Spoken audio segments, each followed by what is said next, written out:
Hey, everybody, and welcome back to Deserts of Plenty. My name is Ralph, and I'm an improviser and fellow human traveler living in Toronto. And Deserts of Plenty is my podcast about trying to make sense of this crazy planet. So, back in I think it was 1994, sometime in the 90s, a woman by the name of Stella Liebeck went through the McDonald's drive-through and ordered a cup of coffee. Subsequently, somehow that coffee wound up getting spilled on her lap, and then she sued McDonald's for $2.5 million, if my memory serves. And because of the injuries she sustained as a result of her coffee.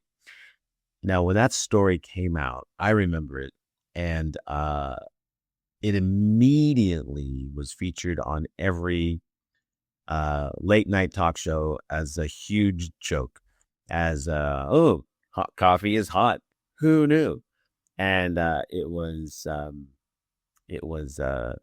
she was lampooned, made the butt of many jokes, and I laughed along with everybody.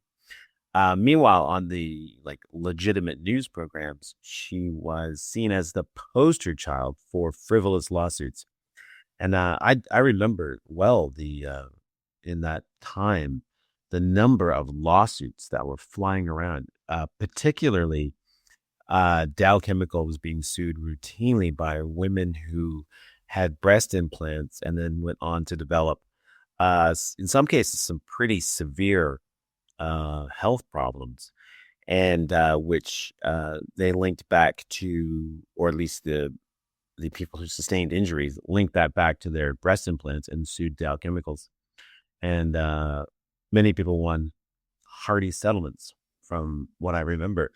But that was just part of it. It was just so many people suing over everything. That whenever it's a big joke, people buy bleach, and on the bleach there's a thing on there that says "Do not drink." In fact, when I worked in medical research, we would get mineral. I remember getting mineral oil, just plain old mineral oil, and it would come with a safety data sheet that was pretty thick, and part of that was "Do not ingest." Now, not that I'm gonna, I recommend going down and swigging down some mineral oil, but it's not really gonna hurt you. In fact, mineral oil is sometimes used to treat constipation, but these things are all they're all liability driven. They're so that people can't drink shampoo, get sick, and then sue people, which was happening a lot in the 90s. So the idea that this woman who had spilled this coffee on her lap and then sued McDonald's just tied in with the whole zeitgeist of there's too many lawsuits, they're frivolous, and that's what it was. Well, come to find out, the story went a lot deeper.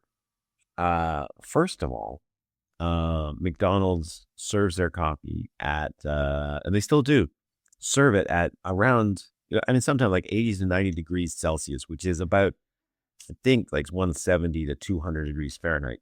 It's really hot. I did a little digging, and generally at home, people serve their coffee around 140 to 160 Fahrenheit, which I believe is somewhere in the 60 to 70 range in Celsius. Which, again, did a little digging, is the temperature with which most people prefer their coffee. But McDonald's serves it very hot. And they're not the only ones. There's other people who serve it that hot. Anyway, the real story of what happened to Ms. Liebeck is she did spill the coffee on her lap, and she sustained third-degree burns in sensitive areas. Her medical bills were close to $20,000. That included, I think, loss of income. And that's the amount she asked McDonald's to cover, $20,000. They refused. And so then she got a lawyer and she sued them.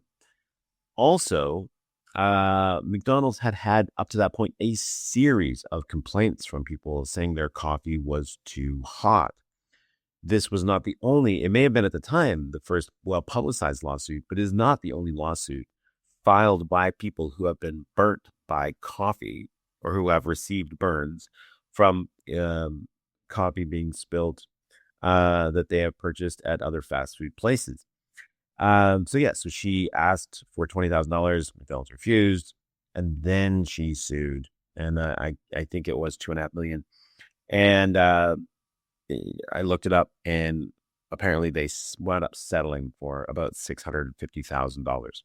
So that's more of the story. And now, okay, she doesn't seem so ridiculous. Now, at the end of the day, you may feel, and I may feel that, as unfortunate as that is, like you may feel she still had no right to sue, and that's an argument that I would listen to. Although, I mean, it's here's the thing: it's more nuanced now. Like to me at least, uh, she's no longer just some gold digging opportunist who got talked into suing by some relative or shady friend who was a lawyer or something. No, she suffered a legitimate injury and went about trying to remedy that situation in a way that to me seems honorable, and then left with little opportunity, little choice, retained a lawyer and went that way. And so whatever at the end of the day you may feel about what she did, it's now much more of a nuanced story. It's going to generate a lot less interest in the press for sure, especially now where everything is clickbait, clickbait, clickbait. Now that story is just like, I'm asleep before I get halfway through it. Much more fun to read a story about opportunist sues multinational corporation for $1 million because of their own ineptitude. Because that's gonna get people's emotions going. So why did I bring this up? Well, it's the idea that we have to, I won't have to be. I'm encouraging people to be much more discerning. And what I try to do in my life is be much more discerning about what I read and realize that even if something sounds really good or I agree with it completely, especially if I agree with it completely, I'm going to take a step back and understand that that's probably not the full story. When I was in undergrad, taking a science degree, I had one professor who loved to bring in articles from the popular press about science, and we would just laugh at them because of how many details reporters got wrong. And in my life, I had some extended family members who were involved in a tragic event, and it was big enough that it was covered in the press. And this event did involve a death, and I was amazed at how wrong the details, how the press, the article, how many details it had wrong. And so that's it. It's just when you hear something, especially if you agree with it, to take a step back and go, okay, how do I know this is true? Or how do I know this is the full story?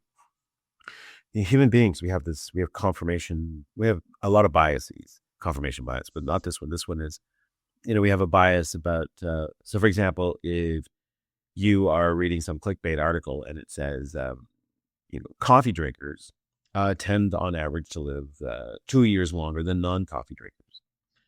Now, if you happen to drink coffee, you tend to read that and go, well, yeah, that's great. Yeah, I'm doing great. If you don't drink coffee, your tendency is to look at that with skepticism and try to, okay, well, what's going on? Even if you accept it, you'll tend to be skeptical of it, discounting of it, in much the same way that people who smoke cigarettes, and I used to smoke cigarettes, will discount or tend to discount or downplay the repercussions to their own health as a result of their habit. Same with alcohol. I still drink, although less and less and less as time goes by. And that's a whole interesting story on its own, at least to me. But when I drank more, I have also downplayed the risks.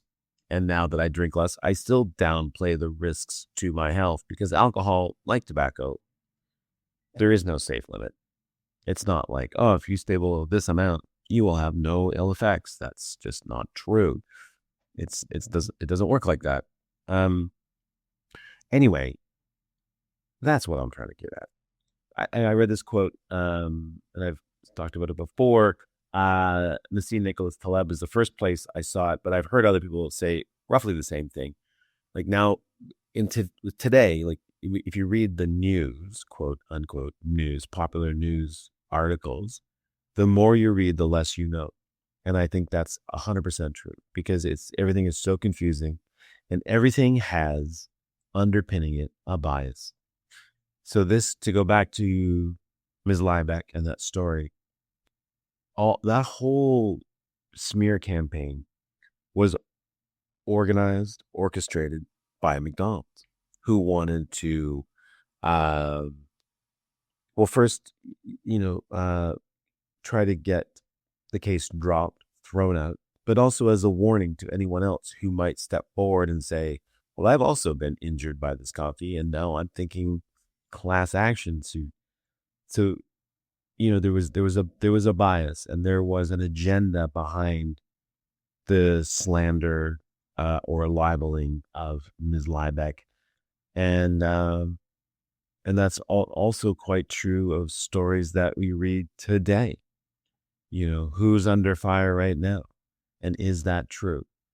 I'm sitting here, and it's mid-September, and a few months ago, the fact that aliens were real and among us was everywhere, and now it's just gone.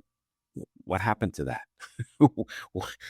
did did it just disappear? Like, did we just decide, oh, that's not a story anymore? We're moving on. Anyway, so try to be discerning when you read things, especially the things that you agree with or that look very on the surface, very cut and dried. Things are not usually like that. Very few things, in my experience, are black and white. There's a lot of shades of gray going on. Anyway, thanks so much for tuning in and listening, and we'll see you back here next time for more Deserts Aplenty.